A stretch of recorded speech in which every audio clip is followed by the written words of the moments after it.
آج کی جو کہانی ہے وہ ہمیں بھیجی ہے کراچی سے سجاد نامی بندے نے۔ ان کے ساتھ کچھ ایسا واقعہ پیش آیا جس کو بیان کرتے ہوئے یہ کہتے ہیں کہ ایک دفعہ تو اس نے مجھے دہلا کر رکھ دیا۔ کہانی کی شروعات کچھ ایسے ہوتی ہے کہ وہ کہتے ہیں کہ میں کام کرتا تھا ایک کمپنی میں، یہ کمپنی باہر کے ملک کی تھی۔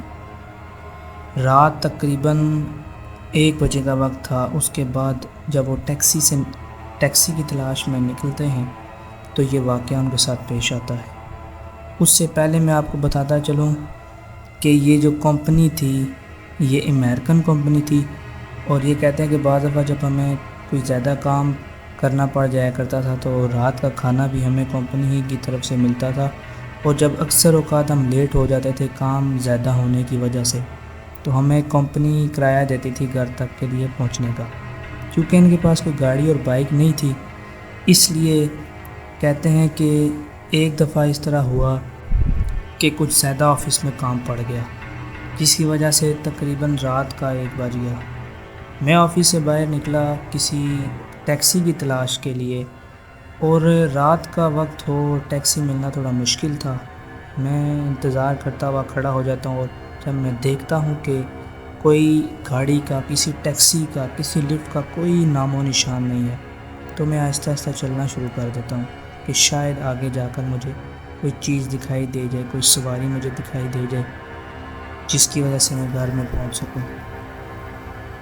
تو یہ تھوڑا سا آگے جاتے ہیں تو اچانک ان کو ایک ٹیکسی دور سے آتے ہوئے دکھائی دیتی ہے۔ اب یہ بہت زیادہ ڈر جاتے ہیں کیونکہ سڑک سنسان تھی، نہ بندہ نہ بندے کی ذات، بالکل سناٹا، ہر طرف ہو کا عالم، رات اندھیری۔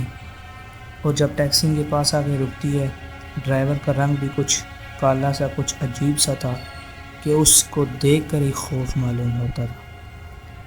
وہ کہتے ہیں کہ میں کسی نہ کسی طرح ڈرتا ڈرتا گاڑی میں بیٹھ گیا، اور مجھے یہ ڈر تھا کہیں یہ کوئی چور ڈاکو نہ ہو، مجھے کہیں اغوا نہ کر کے لے جائے۔ لیکن میری بھی مجبوری تھی، میں بیٹھ گیا گاڑی کے اندر۔ اب گاڑی آہستہ آہستہ چلنا شروع کرتی ہے کہ آدھے راستے میں پہنچتی ہے تو اس کا ٹائر پنچر ہو جاتا ہے۔ ایک دم جھٹکا مار کے رکتی ہے، تو میں پوچھتا ہوں ڈرائیور سے کہ ڈرائیور گاڑی کیوں روکی تم نے؟ تو ڈرائیور کہتا ہے کہ سرکار ٹائر پنچر ہو گیا لگتا ہے۔ اب مجھے یہی ڈر تھا کہ اس نے کوئی جان بوجھ کے حرکت نہ کی ہو، اور یہ ایک ایسے راستے سے گاڑی لے کر جا رہا تھا جس سے میں بالکل ناواقف تھا، مجھے اس راستے کا پتہ نہیں تھا۔ اور جب میں نے اسے پوچھا کہ مجھے کس جگہ پہ لے کے جا رہے ہو، تو اس نے کہا کہ یہ ایک ایسا شارٹ راستہ ہے جس سے آپ کی منزل پر ہم جلدی پہنچ جائیں گے۔ خیر میں گاڑی سے اترا ڈرتا ڈرتا، ہر طرف رات تھی، گھر والے بھی پریشان ہو رہے ہوں گے۔ جب میں گاڑی سے اترا اور میں سوچوں میں گم تھا، اور مجھے اتنا ڈر لگ رہا تھا کہ میری زندگی کا یہ پہلا واقعہ تھا، مجھے نہیں پتا تھا کہ میرے ساتھ آگے کیا ہونے والا۔ میں گاڑی سے باہر اترتا ہوں اور میں سوچوں میں ہی گم ہوتا ہوں کہ ڈرائیور اچانک میرے پیچھے سے آ کے کندھے کے اوپر میرے ہاتھ باتیں کرتا ہے کہ سرکار ٹائر بدل گیا۔ ایک دم اس طرح ٹائر بدلا کہ ٹائر بدلنے کا بالکل بھی پتہ نہیں چلا۔ خیر میں کسی طرح گاڑی میں بیٹھا، اور گاڑی پھر آہستہ آہستہ چلنے لگی۔ گاڑی چلتی گئی۔ تھوڑا سا ہی ہم نے اور سفر طے کیا ہوگا کہ اچانک ہمیں روڈ کے درمیان ایک آدمی کی باڈی نظر آئی جو کہ لیٹا ہوا تھا، اور اس کے کپڑے پھٹے ہوئے تھے۔ ایسا لگتا تھا جیسے کہ اس کو کئی لوگوں نے مل کے مارا ہو۔ اس کے چہرے پہ نشان تھے اتنے، جوتے اس کے پاؤں سے غائب تھے، کپڑے پھٹے ہوئے، جیسے کہ کسی نے اس کو گھسیٹ کر اتنا مارا ہو کہ جس کا کوئی اندازہ نہیں۔ ہم اچانک سے ڈر جاتے ہیں، اب آس پاس بھی جنگل ہوتا ہے۔ ہم ڈرتے ڈرتے کسی طرح اترتے ہیں گاڑی سے، ڈرتے جب اس کے پاس پہنچتے ہیں تو اس کا چہرہ دیکھ کر ڈر لگنے لگتا ہے۔ میں اپنی ٹارچ آن کرتا ہوں تو مجھے اور خوف معلوم ہونے لگتا ہے، چونکہ گاڑی کی ہیڈ لائٹس جو تھی وہ آن تھی، اور تھوڑا بہت اس کا چہرہ نظر آ رہا تھا دور سے۔ اور جب ہم اس کے پاس پہنچتے ہیں تو ایسا پتہ چلتا ہے جیسے ہی مر گیا۔ تو ہم اس کے دل کی دھڑکنیں چیک کرتے ہیں، وہ زندہ ہوتا ہے۔ اور پھر ڈرائیور ایک پانی کی بوتل اپنے گاڑی سے لے کر آتا ہے اور اس کے چہرے پر چھڑکتے ہیں، اس کو ہلاتے جلاتے ہیں، تو اچانک سے وہ اٹھ بیٹھتا ہے، چیخنا شروع کر دیتا ہے اور کہتا ہے بھاگ جاؤ، ادھر سے بھاگ جاؤ ورنہ وہ تمہیں نہیں چھوڑیں گے۔ ہم اسے پوچھنے کی کوشش کرتے ہیں کون نہیں چھوڑیں گے۔ اس نے کہا چلو بھاگ جاؤ ادھر سے، بھاگ جاؤ بھاگ جاؤ ورنہ وہ تمہیں بھی مار ڈالیں گے، میری زندگی بھی خطرے میں ہے، وہ تمہیں بھی نہیں چھوڑیں گے۔ ہم بہت زیادہ ڈر جاتے ہیں اور ہم اس کو اپنے ساتھ اپنی گاڑی میں بٹھا لیتے ہیں اور گاڑی جو چلنے لگتی ہے، اور میں بار بار اس آدمی کو پیچھے مڑ کر دیکھی جاؤں کہ یار یہ نہ ہو کہ میرے ساتھ کوئی مسئلہ نہ ہو جائے، یا یہ کوئی ایسا آدمی نہ ہو جس کی وجہ سے میری ذات کو تکلیف پہنچے۔ ہم اس سے پوچھتے ہیں کہ بھائی تم اس طرح روڈ کے کنارے لیٹے ہوئے کیا کر رہے تھے؟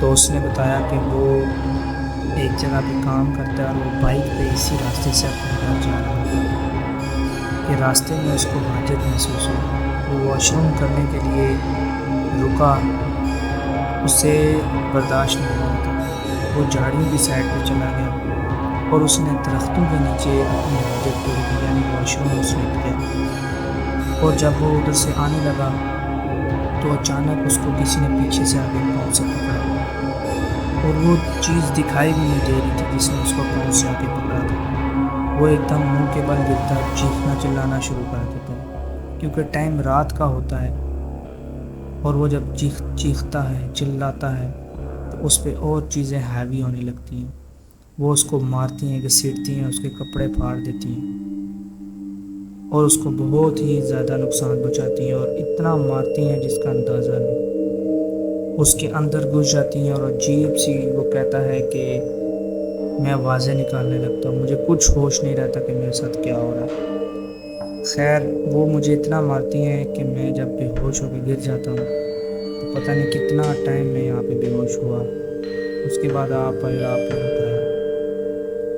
اب وہ کہتا ہے کہ سجاد، جو کہ جس نے ہم سے یہ سٹوری شیئر کی، وہ کہتا ہے کہ جب ہم راستے میں جا رہے تھے تو وہی بندہ جو کہ یہ اپنی سٹوری سنا رہا تھا، اچانک سے پیچھے سے جب گاڑی کے پیچھے بیٹھا ہوتا ہے اس کے چیخنے چلانے کی باتیں شروع ہو جاتی ہیں، اور وہ ادھر ادھر دائیں بائیں اس طرح دیکھ رہا ہوتا ہے جیسے کہ اس کو کوئی ایسی چیز نظر آ گئی ہو جو کہ اس کو ابھی مار ڈالے گی۔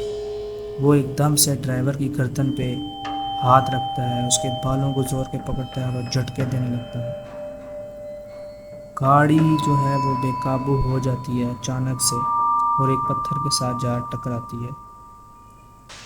اس کے بعد میں تو بہت ہی ڈر جاتا ہوں، میں نہ آگے کا نہ پیچھے کا۔ ہم فٹافٹ سے اس بندے کو گاڑی سے نکالتے ہیں اور ڈرائیور گاڑی فٹافٹ سٹارٹ کرتا ہے اور ہم گاڑی سے روانہ ہو جاتے ہیں، اور پھر ہم جا کے ادھر پولیس میں رپورٹ کرتے ہیں کہ اس طرح فلاں جگہ پر ایک آدمی ہے، اس کو کوئی مسئلہ ہو گیا، اس پہ غیر معمولی اثرات ہیں۔ تو پھر پولیس وہاں پر جا کے اس کو پکڑ کے لاتی ہے اور اس کو باندھ دیا جاتا ہے کیونکہ وہ عجیب چیخ و پکار کر رہا ہوتا ہے، اور سب کو چونکہ پتہ چل جاتا ہے کہ اس کے اوپر کسی چیز کا حملہ ہوا ہے، اس کو کسی چیز نے جکڑ لیا ہے، اور واقعی جنات کا اس کے اوپر سایہ تھا، اس پہ عمل ہو گیا تھا۔ یہ سب ہوا تھا جنات کے درختوں کے نیچے واش روم کرنے سے، کیونکہ جیسے ہم اپنے گھر میں کھاتے ہیں، ہمارے دسترخوان کے سامنے آ کر کوئی واش روم کر جائے تو ہم اس کو ماریں گے نہیں تو اور کیا کریں گے، ویسے ہی جنات بھی جب کھانا کھاتے ہیں تو ہمیشہ درختوں کے نیچے ٹیک لگا کے بیٹھ کے کھاتے ہیں، اور جب ان کے کھانے کی جگہ پہ کوئی آ کے ایسی حرکت کر دے تو پھر وہ اس کو اتنا مارتے ہیں کہ جس کا کوئی حساب نہیں ہوتا۔ خیر اس کے بعد تو میں گھر چلا گیا واپس، اس کے بعد کے واقعات کا مجھے کچھ علم نہیں۔ تو دوستو، آپ کو آج کی کہانی کیسی لگی؟